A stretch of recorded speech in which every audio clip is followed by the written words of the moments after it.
Unadhani kwa sababu gani au nini changamoto ya vijana wengi ambayo sasa hivi wanaipitia kiasi ambacho inasababisha pia issue za kama depression hivi na mambo mengine kama hayo?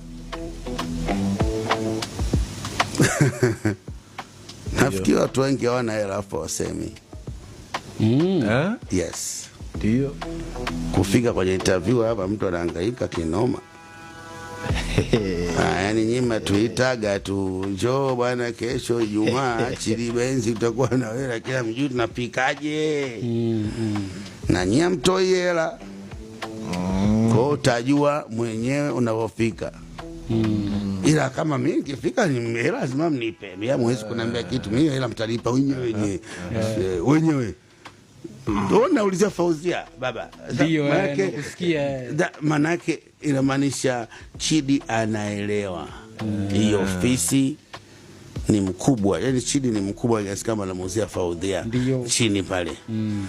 Lakini pia naweza sihitaji hata hela zenu. Kwa mfano kama leo alhamdulillah sina ubovu huo, niko sawa. Ila nataka tu lazima mnipe hela. Lakini sasa hao wengine ulichoniuliza tunarudi watu wengi hawana hela. Watu wengi wanapotea. Mtu anahangaika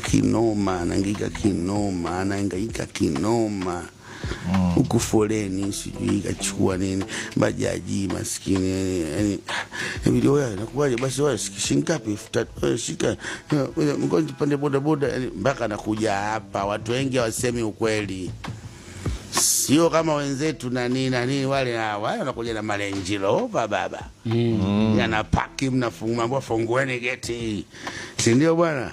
Nani anaingia sasa, fungua geti, yanaingia sio sisi.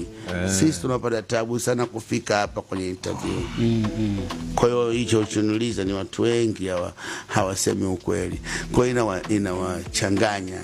Sema hiyo umeongelea. Kuachia hapa nimeongelea kwenye interview. Ukiongelea ulichosema wewe kwa pamoja sasa. Kwa pamoja sasa muziki mtu anaona unajua mimi unajua mimi nahisi producer gani sijui nilimlipa. Sababu Omari ni producer. Mimi ni producer wangu. Sijawahi kumpa shilingi 100. Umeelewa? Sasa hao wengine mproducer unakuja mlipa yule producer. Afu unahangaika bado pia kwenye maisha yako.